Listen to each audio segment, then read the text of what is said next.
The following program is being brought to you on the Voice America Health and Wellness Channel. For more information about our network and to check our additional show hosts and topics of interest, please visit voiceamericahealth.com. The Voice America Talk Radio Network is the worldwide leader in live Internet talk radio. Visit voiceamerica.com. The views and ideas expressed on the following program are strictly those of the host or guests and do not necessarily reflect the views and ideas held by the Voice America Talk Radio Network, its staff, and management.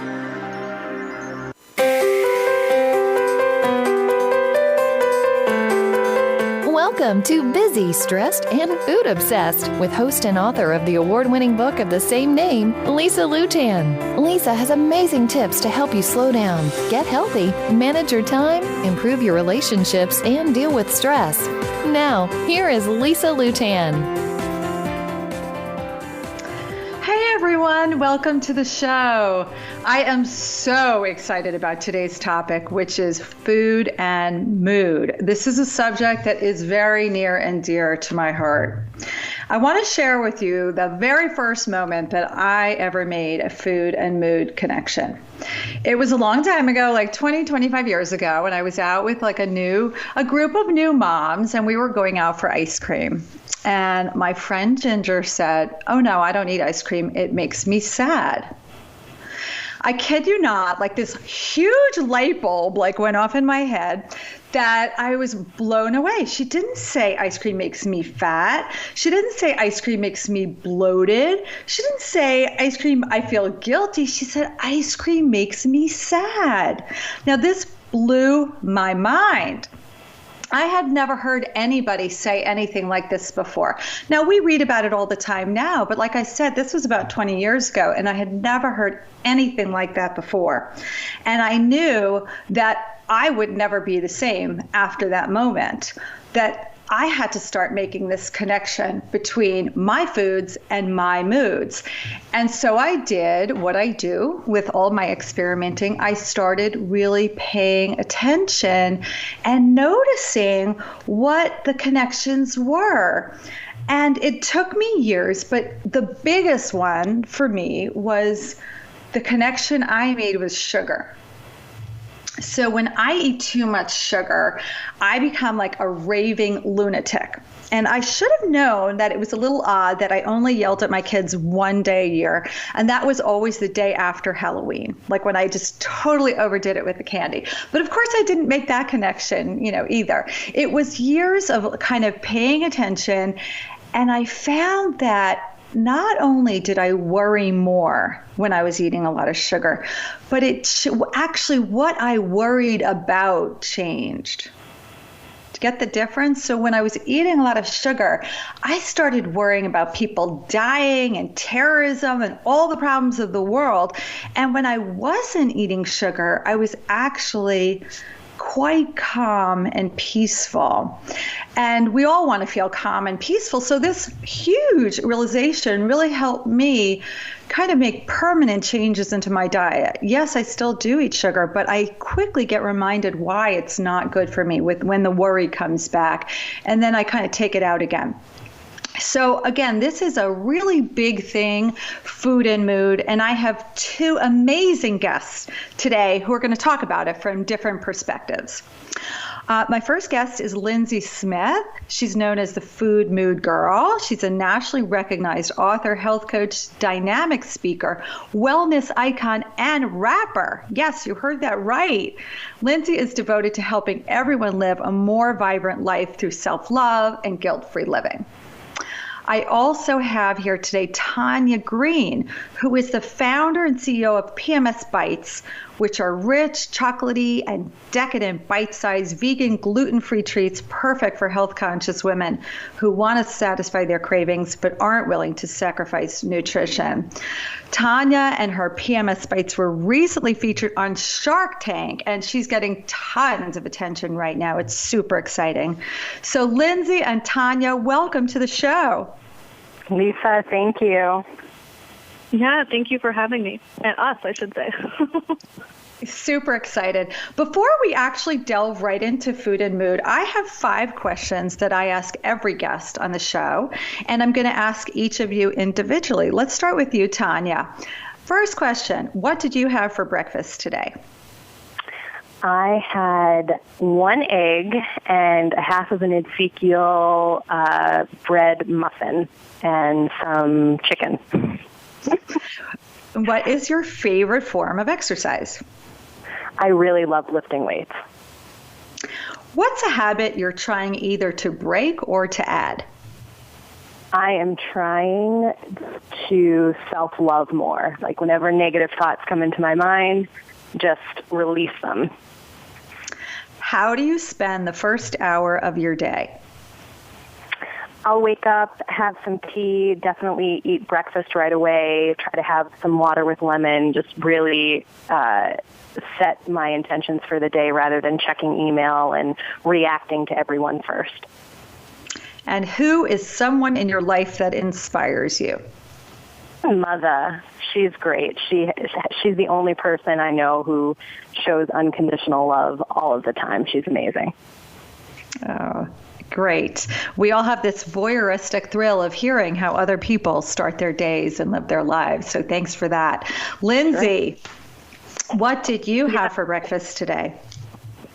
I had protein pancakes, and then I had a ginger and lemon turmeric tea that I made. Yeah. What is your favorite form of exercise? Definitely Pilates. What's a habit you're trying to break or add? I'm trying to break my cell phone addiction. How do you spend the first hour of your day? I typically wake up and I have a morning routine with my dog. So I take her out and get her taken care of, and then I make breakfast and just kind of, I know this is weird, but I like to just sit and be for like 30 minutes, just to kind of get me grounded, because if not, I'll go crazy. And who is someone in your life that inspires you? There's so many people, but right now it's my dog. I know it's not a human, but it's just, she's like so much better of a person than I'll ever be, I feel, because she just shows me so much unconditional love, and she just knows how to make me happy without even talking. So it's definitely been a unique relationship that I've been really cherishing. So nice. Our pets and our parents, all you out there, very, very inspiring. Well, thanks, you guys. Let's jump into food and mood. And I'd love to hear from both of you, just when you first made that food and mood connection. Lindsay, why don't you tell us? Well, I didn't understand that I was doing it at the time, obviously, but the first recollection that I have of really understanding how our food and mood choices are intertwined was when I was 4 years old. Again, at 4, I didn't recognize this, but looking back, this was the moment that I think started this journey. And it was in preschool. And at the end of the day, our parents would line up and hold these neon green signs up with our name on it, and then our teacher would take us over to our parent. It was very technologically advanced, as you can see. And so, it was this one day after school, and one by one, all these signs were getting held up with all of my peers' names on them, and my mom was nowhere to be found, and my dad was nowhere to be found, and I got really anxious, and I just wondered, did something happen to them? Did they forget about me? Why are their parents here? I hope, they're okay. And my teacher, when my mom didn't come, my teacher went inside and she said, I'm going to call your mom. So she called my mom, and my parents own a small business in our town, and they just got caught up. But at 4 years old, I didn't, it's a very logical, looking back, okay, yes, they got caught up at their business, couldn't get out. But at 4, I felt so anxious about it. And I remember my mom picked me up, and as soon as I saw her, just the tears start pouring down my face. And I just was so happy to see her, because I just thought she forgot about me or something happened. And she could tell that I was really upset. And she said, Lindsay, do you want to go to the penny candy store? And I was, of course, immediately, I stopped crying and I'm like, ooh, candy? Like, yes, I want candy. And so she took me to the penny candy store and I picked out my Swedish Fish and my watermelon Sour Patch gummies and I ate these. And looking back, it was that eventually set up, and not that it was any fault of my mom. She was just trying to, get me to calm down and do the best thing that she knew how to do. But it really set me up for this kind of emotional connection towards food. So anytime I felt sad, the thing that I wanted was, something sweet, something that would give me a sense of comfort. And, this just went on throughout my life until I could really look back and see how it was affecting me, but then also say, okay, well, I'm going to take back my food-mood relationship and fuel my body with the things that will truly make me happy and not just give me a quick fix. So what I find so interesting is that the mood came first for you, which led to the food. And in my case, the food itself led to the mood. And these are two different areas of the same, the other side of the page of the same issue. And we'll come back to this again. But how foods can affect our moods, but also moods can affect our foods. Mm-hmm. So Tania, when did you first make a connection? It was probably 4 or 5 years ago. I made a New Year's resolution to record how each and every day was going for 3 years. So on January 1st, I started recording on a calendar, good, medium, bad. It was a good day. Okay, it was a great day. And I actually ended up doing that for 3 years. But it didn't take me long to realize that most of my bad days were centered around an event, PMS. And so I quickly learned that and was like, wow, like so many of my bad days are happening because of this hormonal change in my body. So for me, food is very much centered around events, bad events, or good events that happen and then can affect my mood further. And I started to do a lot of research because I thought life is way too short to be affected and be sad because of PMS. And what I learned was sugar is a big culprit in exacerbating PMS symptoms. Dairy can be a factor as well, and stress as well. So what I learned was if I could eliminate or really reduce those foods, I felt a little bit better. And that's when I think I made the connection. And it was a great connection to make because before I had recorded those days, or as I was recording those days, I could see, okay, it's PMS time. I'm feeling sad. I'm feeling bloated. I'm feeling bigger than what I am. I'm fighting with my boyfriend. And I really made that connection and was able to take those steps that could help me sort of take charge of my life and reverse it. And you guys that are listening, Tania has the most adorable website with a little video showing all this. I really urge you to check it out, and she'll give you all the information. I just thought it was hysterical. I loved it. What is it, PMSbites.com? PMSbites.com, yes. .com, yeah. Go check that out. It's very, very cute. But I'm just curious, so during those 3 years, you basically just logged how you were feeling? Were you logging anything about food at that time, or was it just your mood and how the day went? I mean, I'm a forever log your food to see how you're doing. So it was probably in combination, but it wasn't an intentional pairing.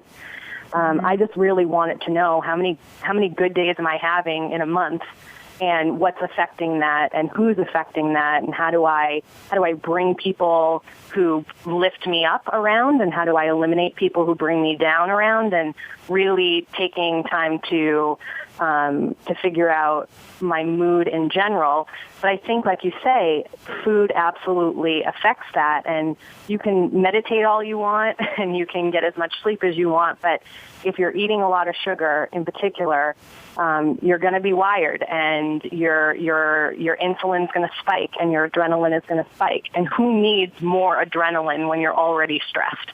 And so reducing, and I'm not saying eliminating, because this actually, it's very interesting. Sometimes when I eliminate and I say, no sugar, absolutely no sugar, I'm not going to have it, I actually become obsessed and stressed over the fact that I can't have something. And that affects my mood. Recently, I went to a dietitian, and she said, I cannot classify you, I cannot diagnose you, but you absolutely have orthorexia. It's this obsession with clean eating and labeling foods as bad and good. And there are certainly foods that, have more nutrients and are better for you. But this sort of obsession with, I can't have this, actually affects my mood, and I become obsessive over it. So now what I'm trying to do is figure out that balance of, okay, sugar's not the best thing, but if I want a little bit, I can have it. And 9 out of 10 times, just saying that, I don't choose it. And so I think that there's lots of ways that food can affect your mood. It's the obsession of eating good food, the ignorance of not eating good food. It can all factor into how you're feeling. And let's face it, everybody wants to be happy at the end of the day. And what are the things that we can do to actually make that happen? You brought up so many important points in there. And I think the most important thing, and I love working with my clients to get them to a point where it's not that I can't have it, it's that I don't want it. Because you're right, when we get into deprivation mode, it just makes us really want more and more and more. And I know, Lindsey, you write about all this quite a bit. And we only have a couple minutes before break, but Lindsey, maybe you could start telling us a little bit about, how you kind of have come to terms with this issue around sweets and sugar. Mm-hmm. Well, I think Tania brought up a great point of food guilt, and that's what my last book, Food Guilt No More, is all about. And I think that it's a real issue that we're dealing with. In fact, I did a study and found that 8 out of 10 women and nearly 7 out of 10 men experience food guilt on a daily basis, which means every time that you encounter food, you go into your kitchen to eat something, you go to cook something, 80 or 70% of the time, you're feeling guilty about it. And when you feel guilty about your food choices, it actually is the same as, it sends the same stress responders as, when you think about the fight or flight mode, and that's what's happening in your body.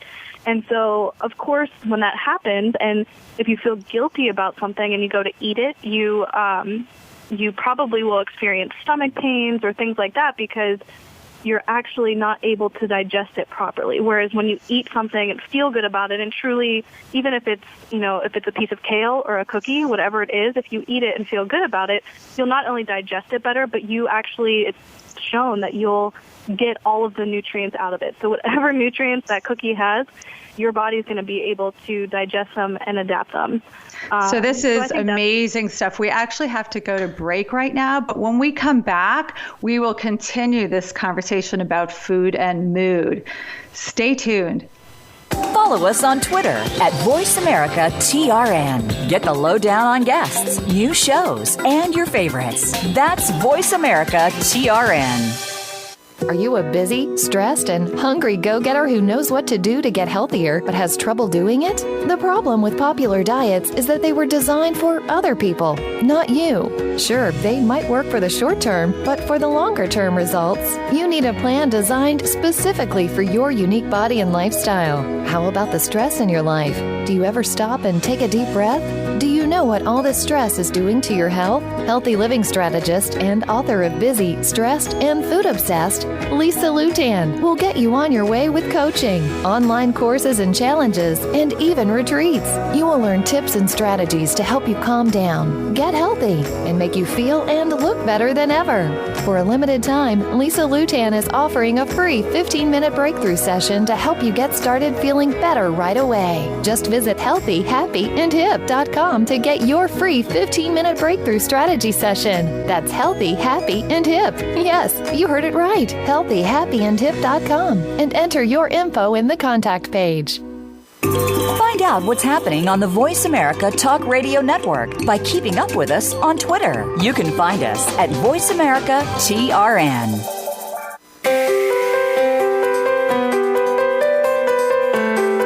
You are listening to Busy, Stressed, and Food Obsessed. To reach the program today, please call 1-866-472-5792. Again, that's 1-866-472-5792. Feel like sending an email instead? Send it to Lisa at healthyhappyandhip.com.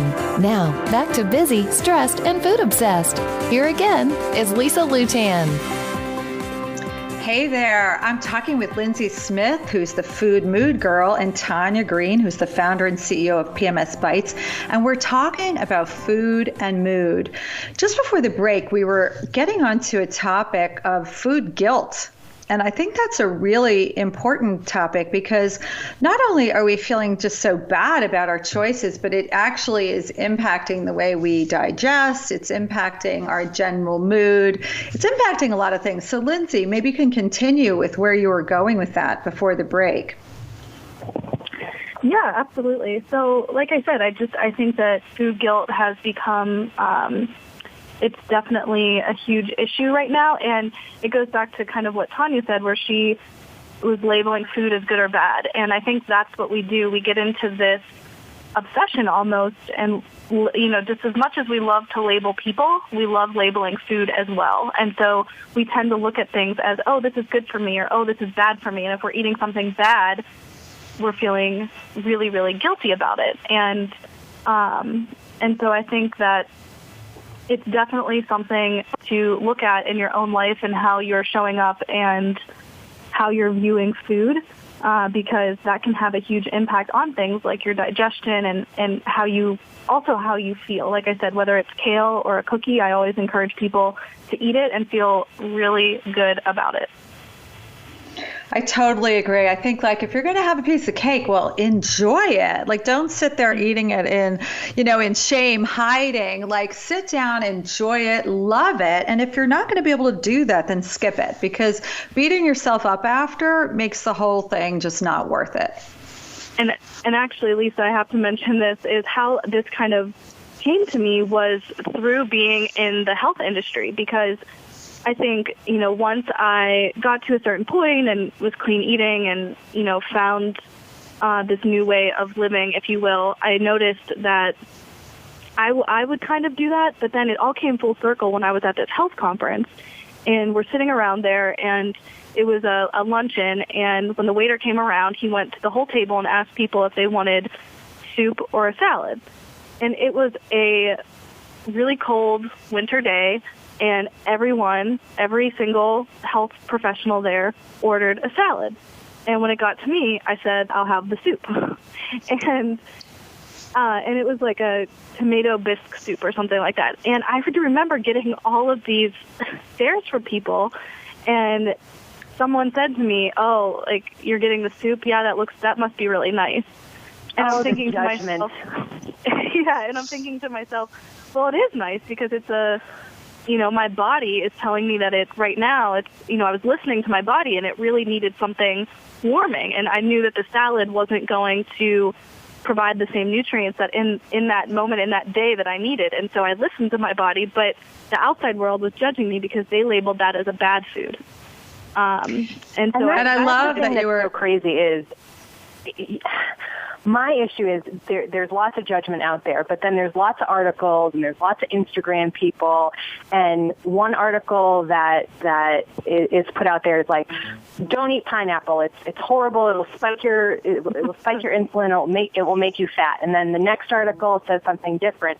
And you're following all of these pieces of advice, and that's what's really fueling the judgment. That's what's fueling people saying, oh, this is good, this is bad. I mean, I remember eating 3 pieces of pineapple and thinking it was the end of the world, and it's because an article came out that said that. And And so how do we identify those triggers? Because it's not just internal. It's totally fueled by an industry that, let's face it, is making a good chunk of money off of the health and wellness of people, but it may not be accurate information. And how do we say, okay, this is what's good for my body, this is what works for me, I'm going to follow this plan.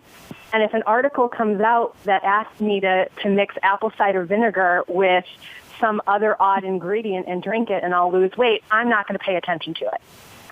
I love that you guys are, making these points, because my whole mission is being your own detective and figuring out what works for your body. And, it's funny because a lot of people will say to me like, oh, but you're saying don't eat sugar, don't eat this, doing that. And I actually don't say that at all. I offer programs that remove foods just so you can see how you feel.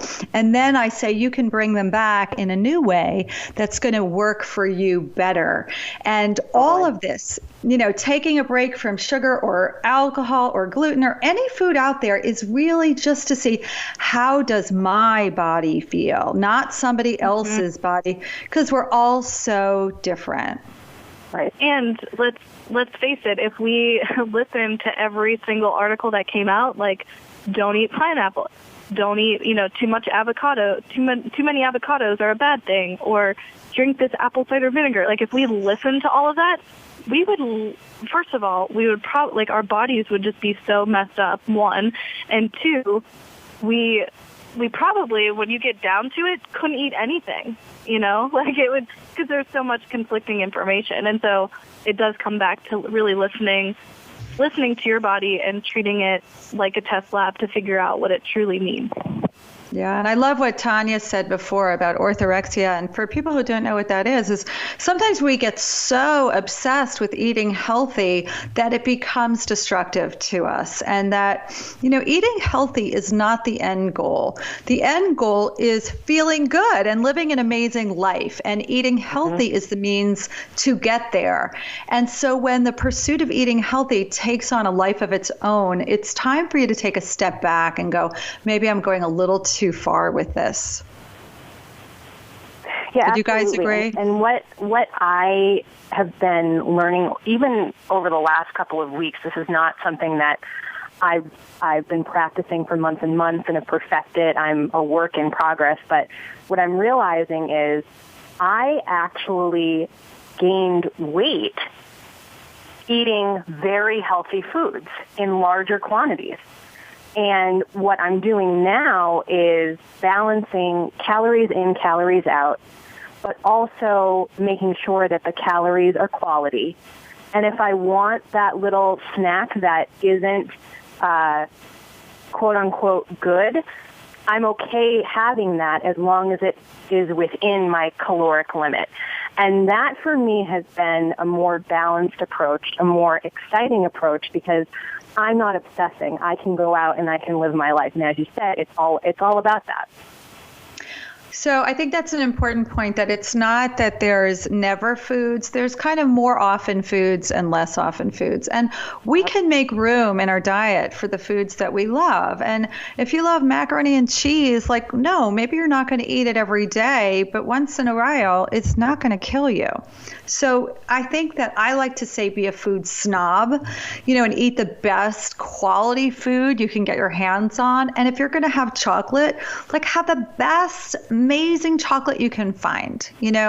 If you're going to have whatever it is, eat the best quality, and know you can, because that avoids that whole deprivation cycle that we were talking about earlier. Mm-hmm. So, Lindsey, I know you're working on a new book right now. Can you tell us a little bit about it? Yeah, absolutely. I'm really excited about it. It's called Eat Your Feelings, and it's a full-out lifestyle cookbook.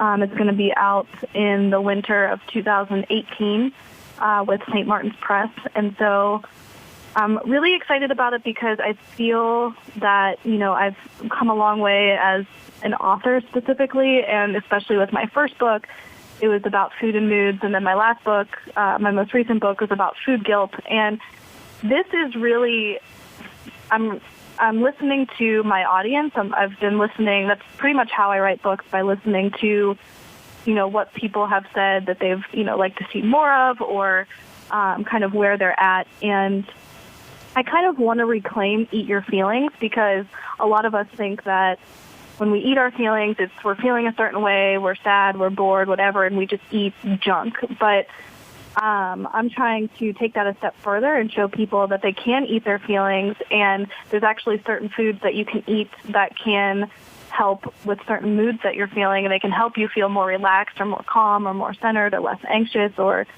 more satisfied. And so instead of, if you are feeling that way, there is something for you. And so the book is broken down by feeling and then by craving. So if you're sad and you're craving something sweet, there's recipes for you. If you're bored and you're, craving something creamy, there's recipes for you. So I actually want to talk about those things. And I know also, Tania, you've done research into, what kind of things make you feel better. So share with, our listeners, what are some foods they can eat and how are these foods going to impact them?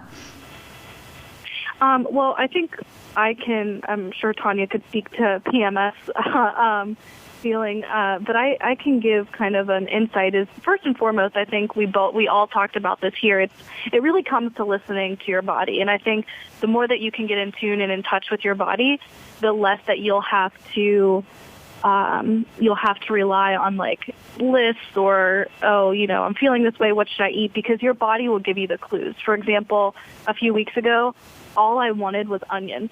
Literally, I went to this ramen bar and I got soup with like 1 million extra white onions in it. And, for me, I was listening to my body because it probably needed something. I needed something, and I needed the immunity that the onions were going to provide. And so I listened, and I did that.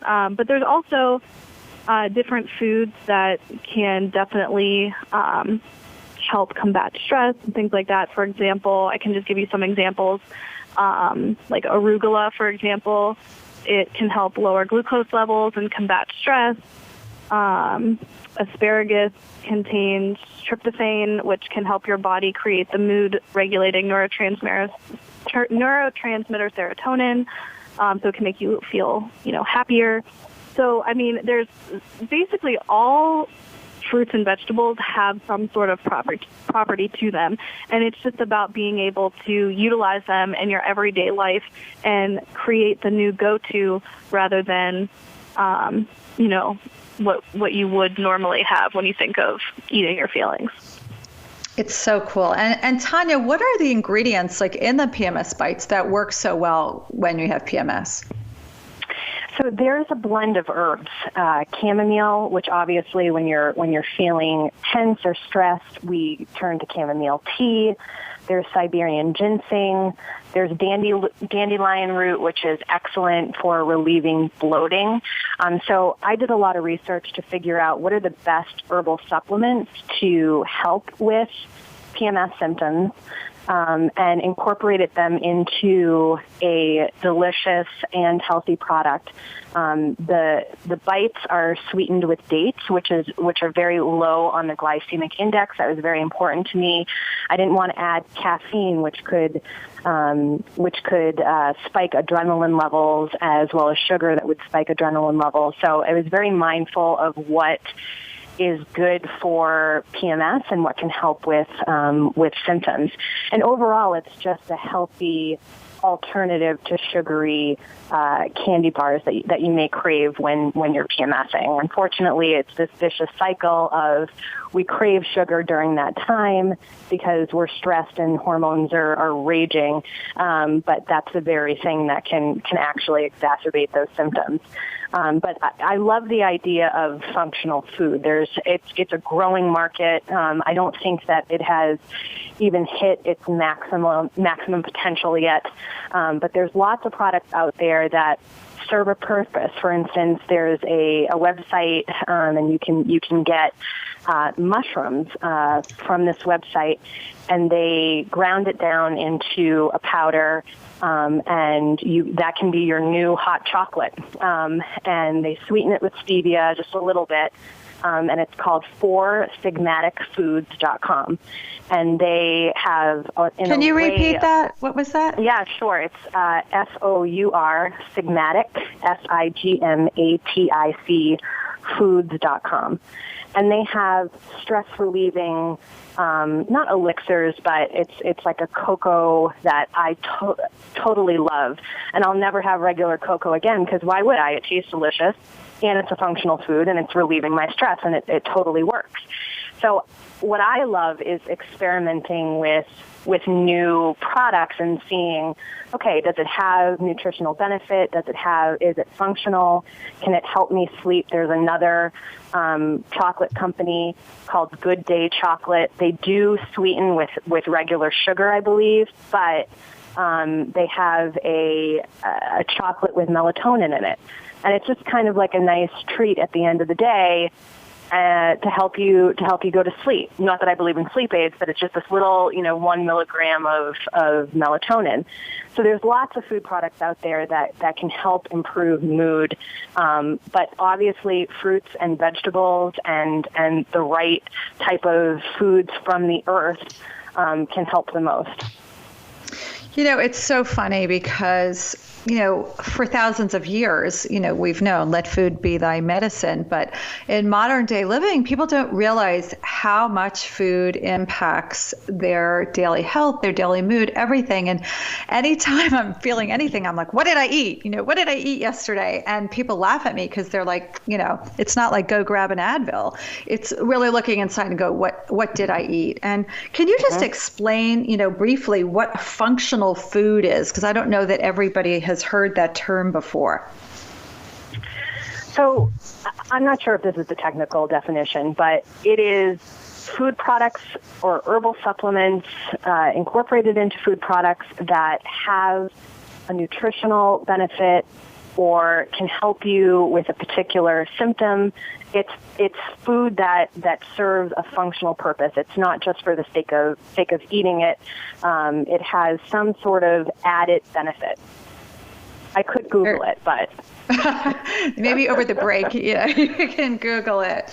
That's really interesting. I definitely want to check out the mushroom hot chocolate. I think that sounds pretty interesting and amazing. I know. I'm adding it to my cart now. Yeah, during the break, we're all going to be getting it. We'll have a little hot chocolate party. We only have a minute before the break, but I really want to start talking about like food substitutions, like PMS Bites are a really good substitute for a candy bar when you're feeling that way. But there's probably a lot of other great substitutions, like you come home from work, you're all stressed.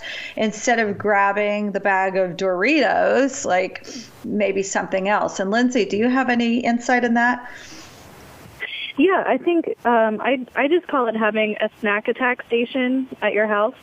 And when you're just getting started, I think that you can totally swap out for a higher quality version of the product. So say, for example, you're used to eating just a regular old chocolate bar from the gas station, then you can upgrade to the PMS Bites. And so hold that thought, because we are actually going to go to break, but I'm loving this concept of snack attack station. And so right after the break, we will hear more. So stay tuned. Follow us on Twitter @VoiceAmericaTRN. Get the lowdown on guests, new shows, and your favorites. That's VoiceAmericaTRN. Are you a busy, stressed, and hungry go-getter who knows what to do to get healthier but has trouble doing it? The problem with popular diets is that they were designed for other people, not you. Sure, they might work for the short term, but for the longer-term results, you need a plan designed specifically for your unique body and lifestyle. How about the stress in your life? Do you ever stop and take a deep breath? Do you know what all this stress is doing to your health? Healthy living strategist and author of Busy, Stressed, and Food Obsessed, Lisa Lutan will get you on your way with coaching, online courses and challenges, and even retreats. You will learn tips and strategies to help you calm down, get healthy, and make you feel and look better than ever. For a limited time, Lisa Lutan is offering a free 15-minute breakthrough session to help you get started feeling better right away. Just visit Visit healthyhappyandhip.com to get your free 15-minute breakthrough strategy session. That's Healthy, Happy, and Hip. Yes, you heard it right. Healthyhappyandhip.com, and enter your info in the contact page. Find out what's happening on the Voice America Talk Radio Network by keeping up with us on Twitter. You can find us at Voice America TRN.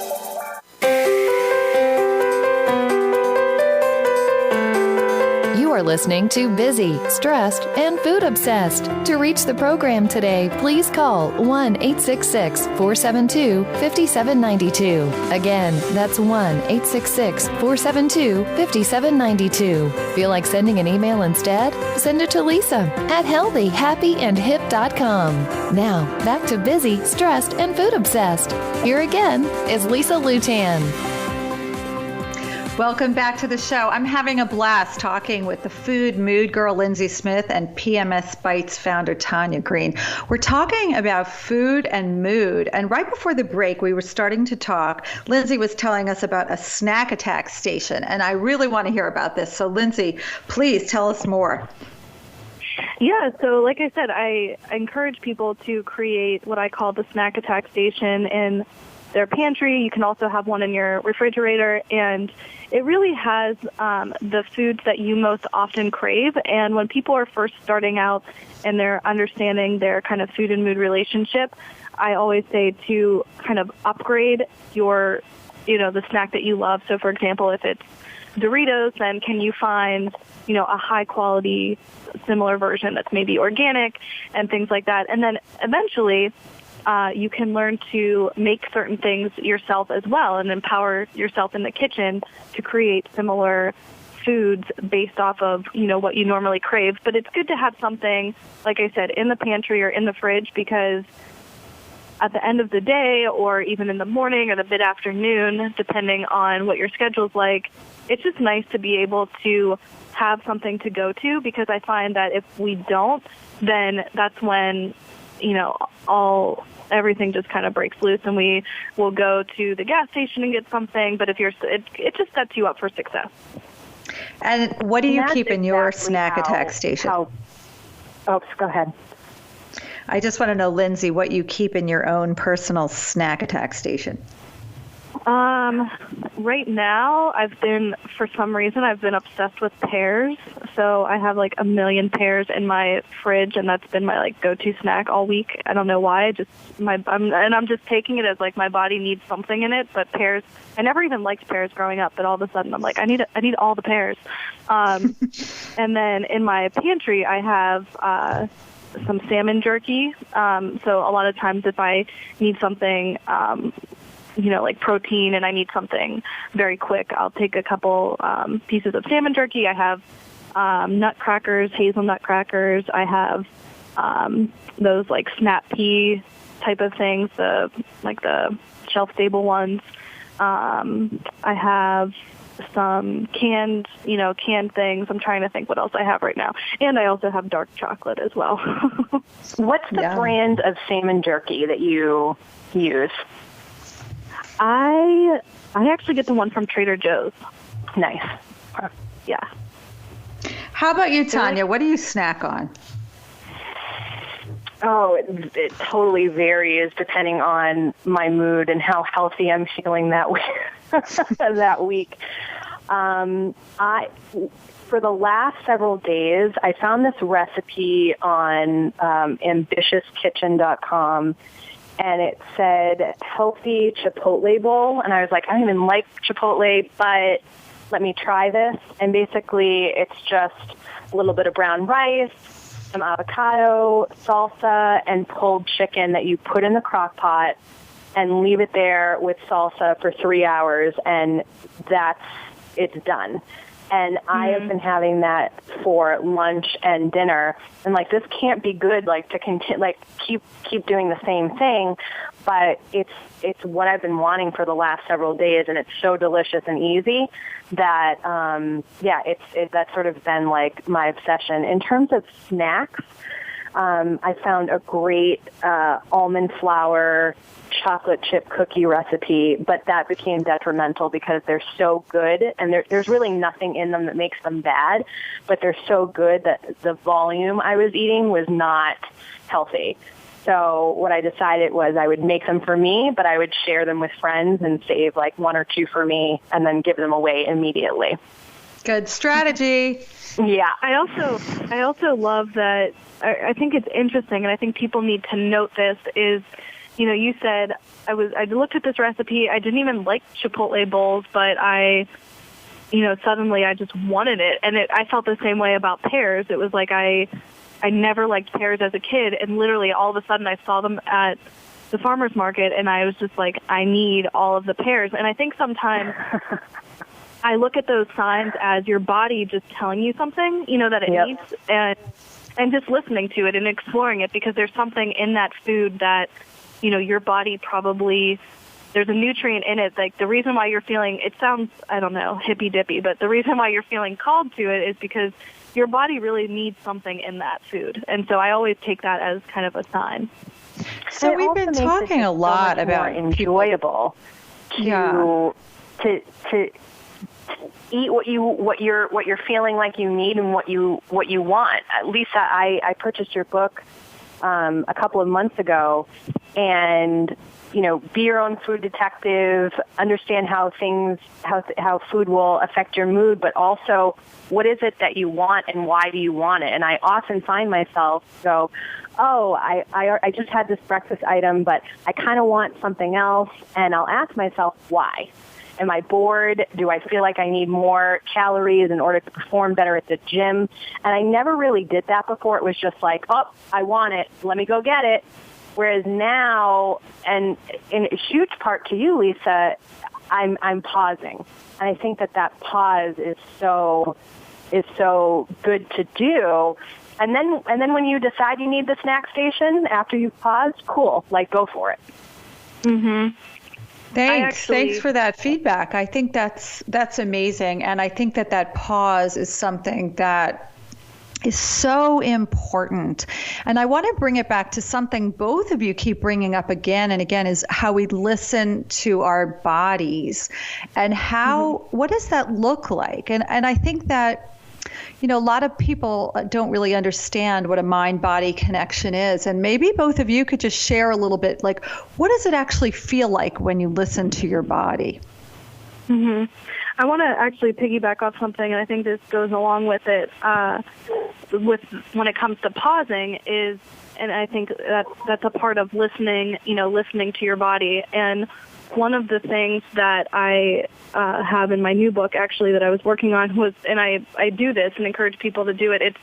It's called an I Am Awesome jar, and where you can write the things that, you know, you feel really good about, or you feel, you know, maybe you had a good work day, or, you know, someone gave you some praise, or, you know, you just had, you know, whatever makes you feel really good, and throw it in the jar. I actually put the jar in my pantry. And so when you're feeling sad or you're feeling upset and you go to food, it's a great reminder when you open it and you see that, and you pause and you ask yourself, do I want the food, or do I need a pick-me-up that's food will never satisfy? And you have that reminder in front of you, and you can ask yourself that, and then you can, you know, once you pause, and that's listening to your body. That's being able to say, you know what's going to nourish me right now? You know, something positive about, you know, why I'm awesome. It's not going to be this chocolate chip cookie. Yeah, what am I really hungry for? And so many times we're hungry for a nap or a hug or just a break. You know, we are working so hard that we just need a break. And so I think that pause gives us a slight moment before we open the chip bag to say, is this really going to satisfy what I'm feeling right now? And getting in touch with what is really going on with me right now. Like, you know, I just had a really frustrating talk with somebody, and all I want to do is eat. I know we all can relate to that. And the key is, you know, maybe that is not the answer. And that's how, again, we start making changes, just saying, oh, I see, I'm mad, I'm sad, and I need to adjust the real problem here, not just Band-Aid it with food. And I think we forget that we can feel our feelings. And I think coming from the food mood background, focusing mainly on first the mood and how, it affects the food choices, I think that being able to also allow yourself to feel your feelings. When you're feeling sad, it's okay. You can feel sad. You don't have to have ice cream to make you temporarily feel better. You can, sit with that sadness for a little bit. Or if you're frustrated, sit with that frustration for a little bit and allow yourself to actually feel those feelings. Because we tend to like to mask things. Because when you're eating to satisfy hunger, you'll be satisfied. But when you're eating to satisfy feelings or to fill a void, it is a bottomless pit. And it will never happen. And I've definitely learned that the hard way, where I feel like there's a lot of stress in being an entrepreneur. You both know this, and so many women out there know this, and the roller coaster ride of it, that you don't know, most things are uncertain, but food is very certain. All right, this chocolate tastes good, I'm going to have it, I'll feel better. But it really doesn't satisfy that void or that emotional need.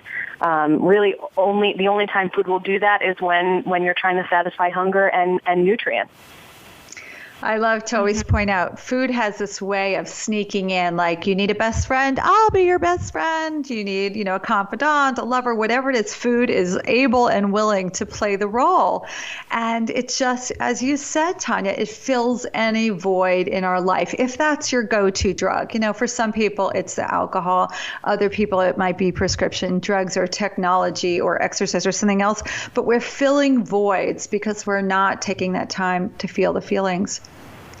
I remember once I was giving a talk and a woman said, but ice cream actually does make me feel better. And I said, yeah, it probably does. But then, after you have the ice cream, are you beating yourself up that you eat it? And she said, yes. And I said, so does that feel better? And she's like, no, that doesn't feel good. In fact, I hate that. And so we can't be short-sighted on the immediate, filling that craving. We really have to look at it, and that's how we can make change. Like, I got tired of beating myself up about eating, too much of this or that. And so when I took that pause, I could say, am I going to beat myself up if I eat this? And truthfully, if the answer was yes, I was like, forget it. I am so done with that pattern. So this is such good stuff. Tony Robbins, there's some people who love him. There's some people who find him a little bit wacky. At the end of the day, his messaging is awesome and can help you really identify stress points in your life. And for me and many people, food has been a stress point. And he says about anything, just end the suffering. Have enough courage to end the suffering, whatever it might be. So yes, ice cream in the immediate might feel really great, and there might be warm memories around it. Everyone has their favorite ice cream spot to go to in the summer, and it reminds you of family and friends. But yeah, checking in and seeing how you feel later, most of the time I'm beating myself up. So I have to not be so short-sighted, as you said, and think about how I'm going to feel in the future. And it's a shift in how you think. Rather than fueling the immediate, think about how it's going to feel later on. So as we're winding down to the end of the show, Tania and Lindsey, each of you, would you tell our listeners how they can get in touch with you? Sure. So you can go to pmsbites.com. I've just created a discount code Lisa Lutan Fan, all in capital letters, and I'll give you a 20% discount if you're interested in ordering PMS Bites. They make for a perfect stocking stuffer, and they can be delivered to your door the week you need it most. So check it out, and if you'd like to email me, it's just pmsbites@pmsbites.com. Awesome. And Lindsey? Awesome. You can check me out at foodmoodgirl.com. I'm also very active on Twitter and Instagram, and my handle's at Lindsey Smith, HHC, Holistic Health Coach. So I'd love to connect with you there, and if you have any questions, feel free to reach out. And as always, you can reach me, Lisa Lutan, at Healthy, Happy, and Hip. My website is www.healthyhappyandhip.com. And send me a note. Let me know what's going on, a challenge with you. I always respond back. You can sign up for my newsletter. And also, I'd love to hear from you. Any feedback on the show, and who would you like to see on future shows? So it's been such a pleasure. Thank you so much, Lindsey. Thank you so much, Tania. Thank you. It was a blast. I can't wait to get my PMS bites. and our hot chocolate. And thanks to all of you. It's been a great show. I've loved being with you guys, and I look forward to being back with everybody again next week. Thanks so much.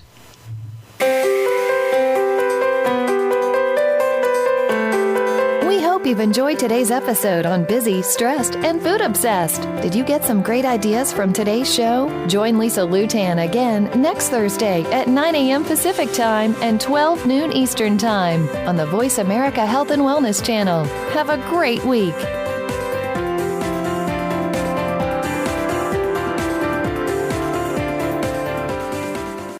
Thanks again for listening to the preceding program, brought to you on the Voice America Health and Wellness channel. For more information about our network and to check out additional show hosts and topics of interest, please visit voiceamericahealth.com. The Voice America Talk Radio Network is the worldwide leader in live Internet talk radio. Visit voiceamerica.com. The views and ideas expressed on the preceding program are strictly those of the host or guests and do not necessarily